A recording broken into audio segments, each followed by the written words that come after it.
बहुत धन्यवाद करती हूँ कि खुदा ने मुझे ऐसा अवसर दिया कि एक नया परिवार के साथ मैं मिलकर उसकी संगति करूँ, उसकी बातों को सीखूँ। सच में मेरे लिए पहला सेमिनार है, ऐसा सेमिनार मैंने अटेंड नहीं किया था। और मैं आपको बता दूँ, मेरा नाम सालू सलमानी है और मैं भानु प्रतापपुर से और 10 किलोमीटर आगे एक गाँव से हूँ, केवटी से। खुदा के साथ मेरी जर्नी बहुत स्ट्रगल की रही है। हर कोई यीशु के पास समस्या के लिए आता है, मैंने भी यीशु के पास समस्या के लिए आया था। काफ़ी परेशानियाँ थी घर में, परिवार में, खुद की ज़िंदगी में। बहुत सारा स्ट्रगल था मेरे लाइफ में, जैसे तैसे मैं झेल रही थी उन परिस्थितियों को। और जब मैं हॉस्टल गई 11th की पढ़ाई के लिए, खुदा का कलाम मुझे वहाँ पर मिला हॉस्टल में। कुछ बहनें मुझे वचन से शेयर करी। उस समय मैं काफ़ी विरोध करती थी, यीशु के नाम का बहुत तिरस्कार करती थी, क्योंकि मैं एक ऐसे फैमिली से आती हूँ जिसके गाँव में जो मुखिया होता है, मेन गाँव का जो पुजारी बोलते हैं, वो मेरे दादाजी थे। और मैं इस चीज़ का बहुत विरोध करती थी कि मुझे दूसरे धर्म को नहीं अपनाना है। और ऐसा करते करते मेरा सफर जारी रहा। पर जब मैं डीमन हो गई थी 2013 में, तब जाकर मुझे प्रार्थना भवन में जाया गया और वहाँ पर मुझे यीशु का सुसमाचार मिला। उस समय भी मेरा जीवन अच्छा नहीं था, प्रियो। 2 प्रकार का जीवन था मेरा, संसार में भी थी और प्रभु में भी थी। लेकिन धीरे धीरे मैं परमेश्वर में बढ़ती गई। मेरे लाइफ का टर्निंग पॉइंट तब रहा जब मैं अपना 12वीं का पढ़ाई करके नारायणपुर चर्च बस्तर के लिए गई। और जब मैं वहाँ पर गई, मुझे वचन की बहुत अच्छी शिक्षा मिली और मैं खुदा में निरंतर बढ़ती रही। उसकी भूख मेरे अंदर हर दिन इतनी तलब होती थी मुझे कि मैं रात और दिन, जब सब सो जाया करते थे हॉस्टल में, मैं रात भर रो रो के खुदा से बात करती थी। मैं बताना चाहूँ, मेरे पास समय बहुत कम है, पर उस समय का जो मेरा समय था, मेरे पास फोन नहीं हुआ करता था, नारायणपुर में नेटवर्क नहीं हुआ करता था। जो मैं 7 बजे दुआ में बैठती थी, कब रात के 3 बज जाते, कब 4 बज जाते, कब 5 बजे, मुझे नहीं पता। और आज भी मुझे नहीं पता कि मैं दुआएं क्या करती थी। बस ऐसा लगता है कि वो बहुत खूबसूरत समय था जो मुझे प्रभु की उपस्थिति से हटने ही नहीं देता था। वहां पर मैं थी 2016 में। मेरे लाइफ में एक बार जब मैं घर में आती थी, छुप के प्रार्थना किया करती थी, क्योंकि काफी विरोध था मेरे घर में। आप किसी को जय मसीह, मेरे गांव में भी किसी को जय मसीह नहीं बोलती, इतना ज्यादा विरोध था मेरे गांव में। और उस जगह पे मैंने खुदा को जाना था। और जब मैं घर में आई, मैं चुपके प्रार्थना की। मेरे अचानक ये बात मेरे पापा के कानों में पड़ी और वो बहुत आग बबूला हो गए और मुझे कहा कि तुझे मैं मार दूंगा जान से। उस समय भी मेरे गले में मेरे पापा ने हथियार रखा हुआ था। उस समय भी मुझे फरसा लेकर दौड़ाया था और मैं बहुत कांप रही थी, मैं बहुत डर रही थी। मैं खुदा को एक ही बात कह रही थी, प्रभु मुझे नहीं पता, मैं तेरे कलाम को उतना अच्छे से नहीं जानती हूँ, पर मेरी सहायता कर कि मैं तुझसे दूर ना हूँ। और मैं प्रभु से बस यही प्रार्थना करती थी। मेरे पापा कह रही कि अब इसकी शादी करा देंगे, इसको नहीं रखेंगे। उस समय मात्र मैं कॉलेज फर्स्ट ईयर में थी और मैं खुदा को कहती थी, प्रभु मुझे शादी नहीं करना है, मुझे तुझे और जानना है, प्लीज मुझे नारायणपुर फिर से भेज। और सच में प्रभु ने अद्भुत तरीके से उपाय किया। मेरे घर का विरोध का माहौल था, प्रभु ने शांत करके मुझे फिर से नारायणपुर लेकर गया। और वहां पर मैं गई, तैयार होते गई खुदा के साथ, बहुत अच्छा से नहीं, पर टूटे फूटे जिंदगी। और जैसे भी खुदा के साथ चलती थी, मैं चलती रही मेरे प्रियो। मैं ICICI बैंक में जॉब करती थी। खुदा ने मुझे वहाँ स्टडी के बाद मुझे जॉब दिया। मैं 2 साल तक जॉब कर रही थी। एक दिन परमेश्वर ने कहा कि तुझे जॉब को छोड़ना होगा और वापस घर आना होगा। यकीन मानिए, मैं घर एक दिन के लिए जाना नहीं चाहती थी। क्यों? क्योंकि मेरे घर का माहौल ऐसा नहीं था कि मैं वहाँ पर प्रार्थना कर सकूं, अलाउ नहीं था। मैंने प्रभु को जानने के बाद भी 2.5 साल मेरे हाथ में बाइबल ही नहीं था। मैं सिर्फ प्रार्थना करती थी। मुझे वचन क्या है मालूम है, किसी ने मुझे नया नियम का पुस्तक दिया था, मैं पढ़ के समझ ही नहीं पाती थी कि पिलातुस से होता क्या है, मेरे समझ से परे था। बस मुझे इतना पता था कि मैं यीशु से बात करती हूँ और जब उससे बात करती हूँ उसके पीस से भर जाती हूँ। और ऐसा करते करते खुदा के साथ मेरी जर्नी स्टार्ट हुई। और जब मैं 2022 में लास्ट समय में मैं भानु प्रतापपुर केवटी में आके रहने लगी, खुदा के कहने की प्रभु ने कहा अब तुझे जाना होगा अपने गाँव, मैं तेरे लिए उपाय करूंगा। हाँ, मैं आई मेरे प्रियो। और मैं ढूंढती थी कि मैं खुदा को एक ही बात, जब नारायणपुर की कलीसिया में मैं रोती हुई कह रही थी, मुझे वापस खुदा घर जाने को कह रहा है, लेकिन प्लीज मेरे लिए प्रार्थना कीजिएगा कि मुझे एक ऐसी कलीसिया, एक ऐसा परिवार, एक ऐसा संगति परमेश्वर दे जहाँ पे मैं उसके वचन की बातों में बढ़ती रहूं। और सच में प्रभु ने मुझे बहुत अच्छा परिवार दिया।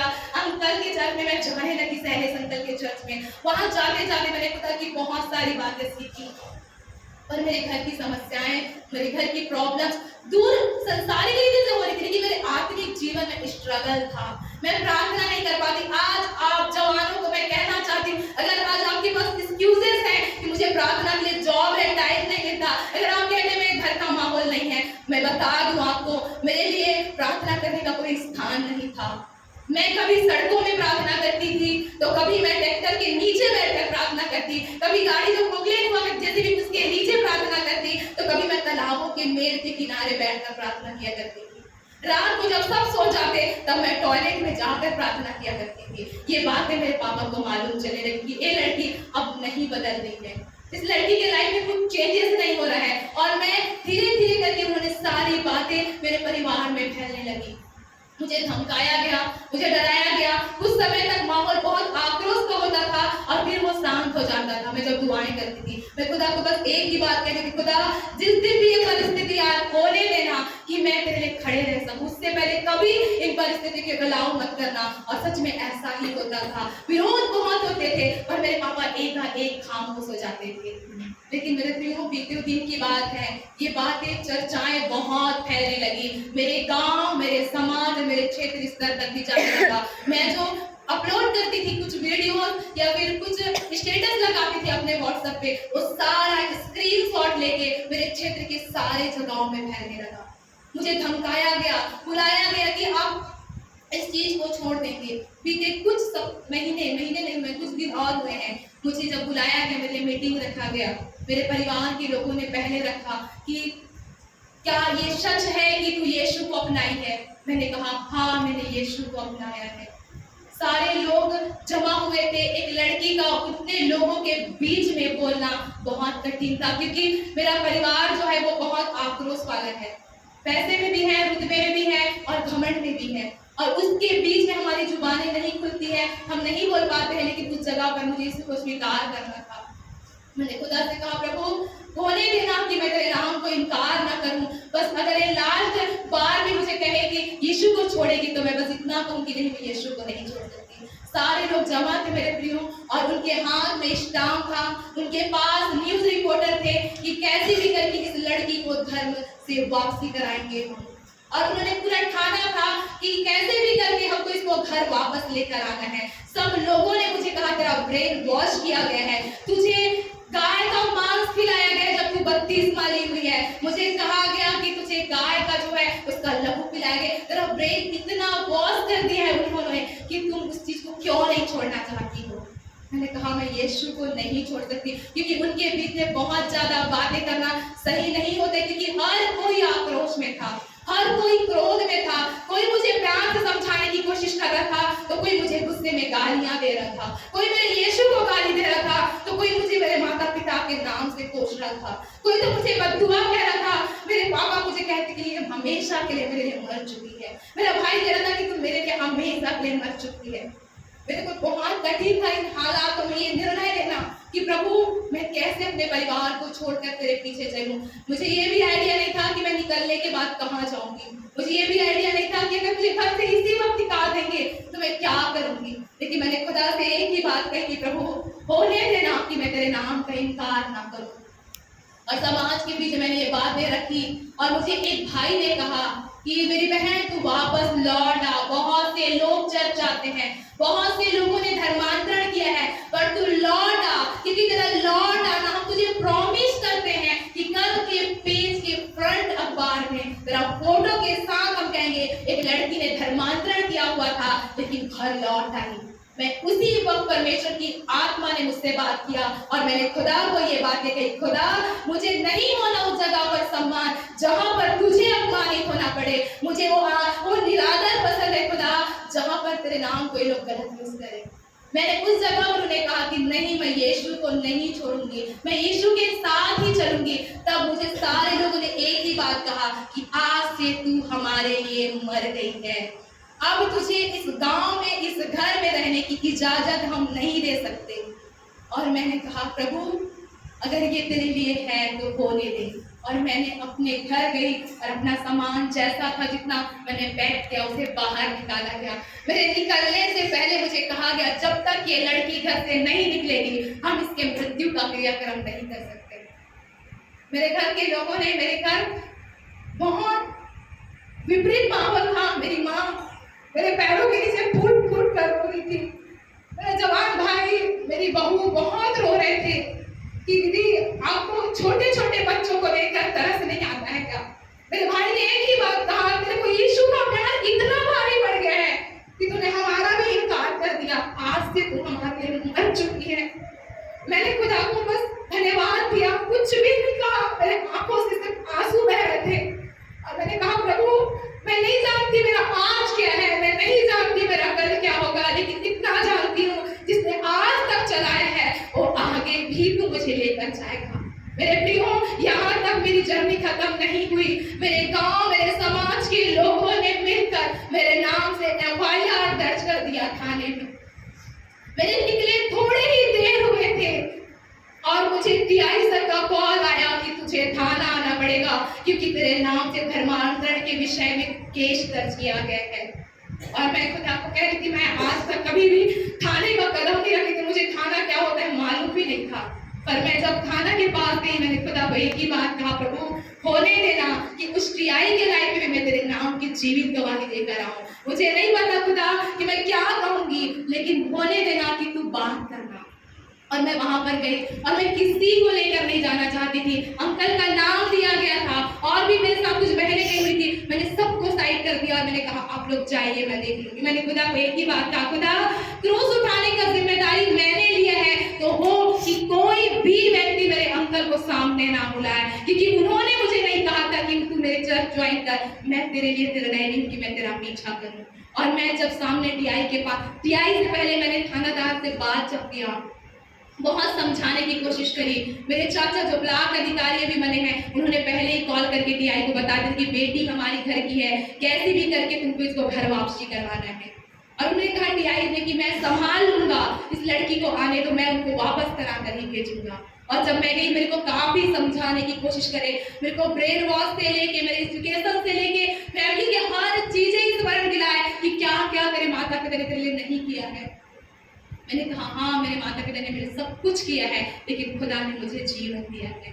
और जब मैं DI के पास बैठी हुई थी, लंबा समय उन्होंने मेरा लिया, बहुत सारी बातें उन्होंने कही। किसी ने कुछ और इल्जाम लगाया तो किसी ने कुछ और किसी से बात, किसी ने कहा कि इनको पैसा देके धर्मांतरण, किसी ने कहा कि इनको एक पानी दिया जाता है जो इनको बेसुध कर देता है और इनके दिमाग को पूरा वो वॉश कर देता है। बहुत सारी बातें, करीबन ये बातें 4 से 5 घंटे तक चली। DI सर जो है वो थक गए और उन्होंने अपने 5 स्टाफ को और बुलाया कि हमको इस लड़की को कैसे भी करके घर वापसी करानी है, क्योंकि इसके घर के लोगों का काल आ चुके हैं।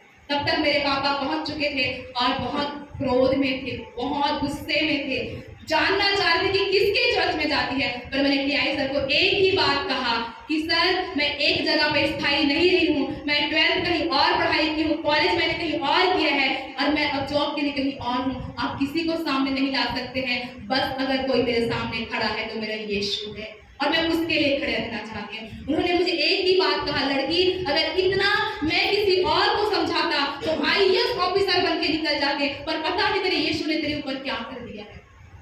ऐसी बातें बहुत लंबी चलती रही मेरे प्रियो, पर परमेश्वर का बहुत धन्यवाद करती हूँ कि खुदा ने उस जगह पर भी मुझे लज्जित होने नहीं दिया, उस जगह पर मुझे शर्मिंदा होने नहीं दिया। पर मैंने खुदा के लिए थोड़ा उसके नाम की गवाही के लिए अगर दुख उठाया है तो सच में मेरे लिए मनोहर बात है, ये मेरे लिए आनंद की बात है कि मुझे भले मेरा परिवार छोड़ दिया, मेरे घर के लोग मुझसे बात नहीं करते, उनके लिए भले मैं मर चुकी हूँ, लेकिन हाँ एक है जो सदा मेरे साथ चलता है, जिसने मुझे मृत्यु से विजय किया। कल ही मैं आपको बता रही थी कि उराव पुत्र मर चुका था, वैसे ही सालू मर चुकी थी, लेकिन यीशु में अब जिलाई गई है। मैं आप जवानों को यही कहना चाहती हूँ, अगर आज आपके पास बहुत एक्सक्यूजेस हैं कि मैं परिवार, फैमिली, लोग कैसे करूंगी, खुदा कैसे पढ़ूंगी, जो लोग प्रभु में बढ़ना चाहते हैं वो हर जगह बढ़ते हैं। कोई प्लेस मैटर नहीं करता है, कोई ऐसी सुरक्षित प्लेस मैटर नहीं करता है मेरे प्रियो, पर हम खुदा में अगर बढ़ना चाहें तो हम हर जगह बढ़ सकते हैं। मैं बहुत धन्यवाद करती हूँ मेरे पास्टर अंकल का,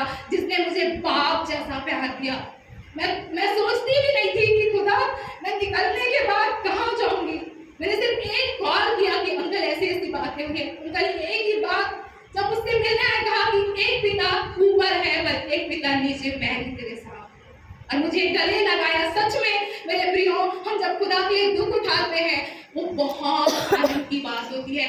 आसान नहीं था ये सफर मेरे लिए, कठिन था, बहुत बहुत कठिन था मेरे उस परिवार को छोड़ना जो मुझे जान से ज्यादा प्यार करते हैं। मैं एक ही बात जो मेरे मन में खुदा से कही थी आप लोगों को कहना चाह रही हूँ। मैं कही, खुदा अगर किसी लड़के की बात आती ना तो मैं उस लड़के को कह देती कि तेरे जैसे 1000 लड़के कुर्बान है मेरे माता पिता और मेरे परिवार के लिए, पर बात तेरी है इसीलिए मैं तुझसे मुकर नहीं सकती हूँ। देख खुदा, आज मेरा परिवार शर्मिंदा हो रहा है मेरे कारण, लेकिन तुझे उन्हें वापस लाना है, इसीलिए मैं तेरे साथ खड़ी हूँ। और मैं खुदा से यही दुआ करती रही। आप जवानों को मैं यही कहना चाहूंगी कि आपको अगर खुदा के लिए निर्णय लेने की बात है, जीवन भर आपने झूठ बोला हो लेकिन एक सच्चाई खुदा के लिए बोलनी है, तो पीछे मत हटिएगा मेरे प्रिय, क्योंकि खुदा आपके साथ है। जिसने सालों को यहाँ तक लेकर आया वो आपको भी अपने राज्य के लिए इस्तेमाल कर सकता है। यही मेरी गवाही है। सारा महिमा, सारा आदर मेरे जीवित यीशु को।